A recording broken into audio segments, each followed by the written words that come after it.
नमस्कार दोस्तों, कैसे हैं आप सभी लोग। स्वागत है आपका हमारी एक नई वीडियो में। आज हम लोग आपको सुनाए जा रहे हैं मुंशी प्रेमचंद्र की कहानी अलगे ओझा।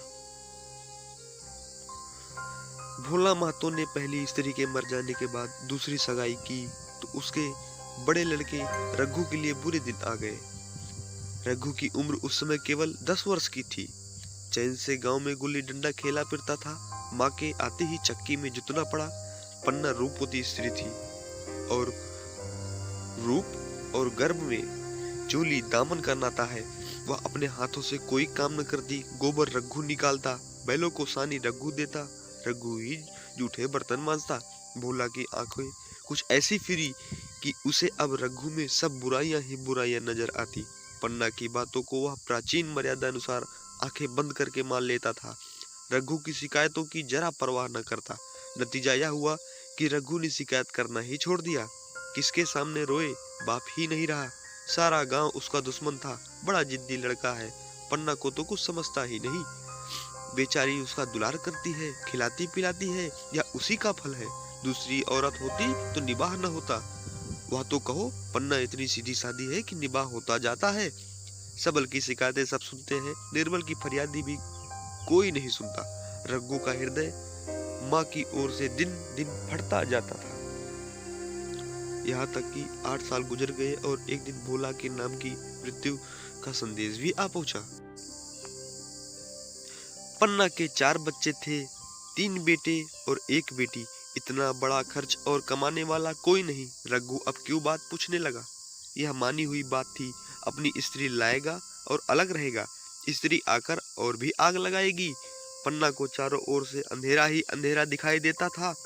पर कुछ भी कहो, वह रघु की आश्रयत बनकर न घर में रहेगी। जिस घर में उसने राज किया उसमें अब लौंडी ना बनेगी। जिस लौंडे को अपना गुलाम समझा उसका मुंह ना ताकेगी। वह सुंदर थी। अवस्था अभी कुछ ऐसी ज्यादा न थी। जवानी अपनी पूरी बहार पर थी। क्या वह कोई दूसरा घर न कर सकती थी। यही न होगा, लोग हंसेंगे। बला से उसकी बिरादरी में क्या ऐसा होता नहीं। ब्राह्मण ठाकुर थोड़ी ही है कि नाक कट जाएगी। यह तो ऊंची जातों में होता है कि घर में चाहे जो कुछ करो, बाहर पर्दा ढका रहे। यह तो संसार को दिखाकर दूसरा घर करती है। फिर वह रघु की दबैल बनकर क्यों रहे। भोला को मरे 1 महीना गुजर चुका था। संध्या हो गई थी। पन्ना इसी चिंता में पड़ी हुई थी कि सहसा उसे ख्याल आया, लड़के घर में नहीं है। यह बैलों के लौटने की बेला है। कहीं कोई लड़का उसे नीचे ना आ जाए। अब द्वार पर कौन है जो उसकी देखभाल करेगा। रघु को मेरे लड़के फूटी आंखें नहीं भाते, कभी हंसकर नहीं बोलता। घर से बाहर निकली तो देखा रघु सामने झोपड़े में बैठा ऊख की गडेरिया बना रहा है। उसे घेरे खड़े हैं और छोटी लड़की उसकी गर्दन में हाथ डाले उसकी पीठ पर सवार होने की चेष्टा कर रही है। पन्ना को अपनी आंखों पर विश्वास न आया। आज तो यह नई बात है। शायद दुनिया को दिखाता है कि अपने भाइयों को कितना चाहता है और मन में छुरी रखी हुई है। घात मिले तो जान ही ले ले। काला सांप है, काला सांप, कठोर स्वर में बोली। तुम सब के सब वहां क्या करते हो। घर में आओ, सांझ की बेला है, गोरू आते होंगे। रघु ने विनीत नेत्रों से देखा, कहा, मैं तो हूँ ही काकी, डर किस बात का है। बड़ा लड़का केदार बोला, काकी, रघु दादा ने हमारे लिए 2 गाड़ियां बना दी हैं। यह देख, एक पर हम और खन्नू बैठेंगे, दूसरी पर लक्ष्मण और झुनिया। दादा दोनों गाड़ियां खींचेंगे। यह कहकर वह कोने से 2 छोटी छोटी गाड़ियां निकाल लाया। 4 पहिए लगे थे, बैठने के लिए तख्ते और रोक के लिए दोनों तरफ बाजू थे। पन्ना ने आश्चर्य से पूछा, ये गाड़ियां किसने बनाई। केदार ने चिढ़कर कहा, रघु दादा ने बनाई, और किसने। भगत के घर से बसूला और रुखानी मांग लाए और चटपट बना दी। खूब दौड़ती है काकी, बैठ, खुन्नू में खींचू। खुन्नू गाड़ी में बैठ गया। केदार खींचने लगा। चर चर शोर हुआ, मानो गाड़ी भी इस खेल में लड़कों के साथ शरीक है। लक्ष्मण ने दूसरी गाड़ी में बैठकर कहा, दादा खींचो। रघु ने जुनिया को भी गाड़ी में बैठा दिया और गाड़ी खींचता हुआ दौड़ा। तीनों लड़के तालियां बजाने लगे। पन्ना चकित नेत्रों से यह दृश्य देख रही थी और सोच रही थी, यह वही रघु है या कोई और। थोड़ी देर के बाद दोनों गाड़ियां लौटी। लड़के घर में जाकर इस यात्रा के अनुभव बयान करने लगे। कितने खुश थे सब, मानो हवाई जहाज पर बैठ आए हों। खुन्नू ने कहा, काकी सब पेड़ दौड़ रहे थे, लक्ष्मण और बचिया कैसी भागी, सबकी सब दौड़ी। केदार, काकी रघु दादा दोनों गाड़ियां एक साथ खींच ले जाते हैं। जुनिया सबसे छोटी थी, उसकी व्यंजना शक्ति उछल कूद और नेत्रों तक परिमित थी। तालियां बजा बजा कर नाच रही थी।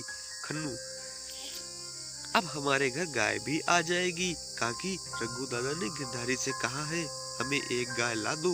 गिरधारी बोला, कल लाऊंगा। केदार, 3 सेर दूध देती है काकी, खूब दूध पिएंगे। इतने में रघु भी अंदर आ गया। पन्ना ने अवहेलना की दृष्टि से देखकर कहा, क्यों रघु, तुमने गिरधारी से कोई गाय मांगी है? रघु ने क्षमा प्रार्थना के भाव से कहा, हाँ मांगी तो है, कल लावेगा। पन्ना, रुपए किसके घर से आएंगे यह भी सोचा है? रघु, सब सोच लिया है काकी, मेरी यह मुहर नहीं है। इसके 25 रुपए मिल रहे हैं, 5 रुपए बचिया के मुजरा दे दूंगा, बस गाय अपनी हो जाएगी। पन्ना सन्नाटे में आ गई। अब उसका अविश्वासी मन भी रघु के प्रेम और सज्जनता को अस्वीकार न कर सका। बोली, मुहर को क्यों बेच देते हो? गाय की अभी कौन जल्दी है, हाथ में पैसे हो जाए तो ले लेना, सूना सूना गला अच्छा ना लगेगा। इतने दिनों गाय नहीं रही तो क्या लड़के नहीं जिए? रघु दार्शनिक भाव से बोला, बच्चों के खाने पीने की यही दिन है, काकी इस उम्र में ना खाया तो फिर क्या खाएंगे? मुहर पहनना मुझे अच्छा भी नहीं मालूम होता। लोग समझते होंगे कि बाप तो मर गया, इसे मुहर पहनने की सूझी है। भोला माँ तो गाय की चिंता ही में चल बसे। न रुपए और न गाय मिली, मजबूर थे। रघु ने यह समस्या कितनी सुगमता से हल कर दी। आज जीवन में पहली बार पन्ना को रघु पर विश्वास आया। बोली, जब गहना ही बेचना है तो अपनी मुहर क्यों बेचोगे, मेरी हुजली ले लो। रघु, नहीं काकी, वह तुम्हारे गले में बहुत अच्छी लगती है, मर्दों को क्या मुहर पहनने में या ना पहने। पन्ना, चल मैं बूढ़ी हो गई हूँ, अब हुसली पहनकर क्या करना है, तू अभी लड़का है, तेरा गला अच्छा ना लगेगा। रघु मुस्कुरा कर बोला, तुम अभी से कैसे बूढ़ी हो गई हो, गांव में है कौन तुम्हारे बराबर। रघु की सरल आलोचना ने पन्ना को लज्जित कर दिया। उसके रूखे मुरझाए मुख पर प्रसन्नता की लाली दौड़ गई।